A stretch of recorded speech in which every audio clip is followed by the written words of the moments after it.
Hi, this is doctor Priya intern. ఈరోజు నేను halitosis గురించి చెప్తా. హాలిటోసిస్ని బ్యాడ్ బ్రెత్ అని కూడా అంటామన్నమాట. చాలామందికి నోటి దుర్వాసన ప్రాబ్లమ్ సఫర్ అవుతూ ఉంటారనమాట. దీనికి వన్ ఆఫ్ ద రీజన్ ఏంటంటే ఓరల్ హైజీన్ మెయింటెనెన్స్ పూర్గా ఉండటం వల్ల, ఇంకొకటి ఓరల్ ఇన్ఫెక్షన్స్ వల్ల, ఇంకొకటి గమ్ ప్రాబ్లమ్స్ వల్ల, అలానే డ్రై మౌత్ కండిషన్, దీన్ని జిరోస్టోమియా అంటామన్నమాట. వీటి వల్ల కూడా బ్యాడ్ బ్రెత్ వచ్చే ఛాన్సెస్ ఉంటాయి. అలానే కొంతమందికి డెలిటీరియస్ హ్యాబిట్స్ ఉంటాయి, అంటే స్మోకింగ్ కానీ ఆల్కహాల్ కన్సంప్షన్ వల్ల కానీ ఈ బ్యాడ్ బ్రెత్ అనేది చూస్తాం. చాలామంది ఏమనుకుంటుంటారంటే ఓరల్ హైజీన్ మెయింటెనెన్స్ సరిగ్గా లేకపోవటం వల్లే నాకు ఈ బ్యాడ్ బ్రెత్ వస్తుంది అని అనుకుంటారనమాట.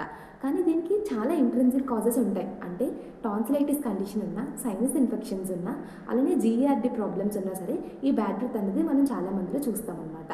ఈ కండిషన్ని మనం ఎలా తగ్గించుకోవచ్చు అంటే, ఒకటి ఓరల్ హైజీన్ మెయింటైన్ సరిగ్గా చేయడం, అలానే ఇంకా ఏంటంటే మౌత్ వాషెస్ సరిగ్గా యూజ్ చేయడం, రెగ్యులర్గా డెంటల్ చెకప్ చేయించుకోవడం, అలానే స్కేలింగ్ అండ్ రూట్ ప్లానింగ్ అంటే టూత్ క్లీనింగ్ చేయించుకోవడం వల్ల ఈ కండిషన్ని మనం తగ్గించుకోవచ్చు అనమాట. Hope this video is useful. Do follow for more videos.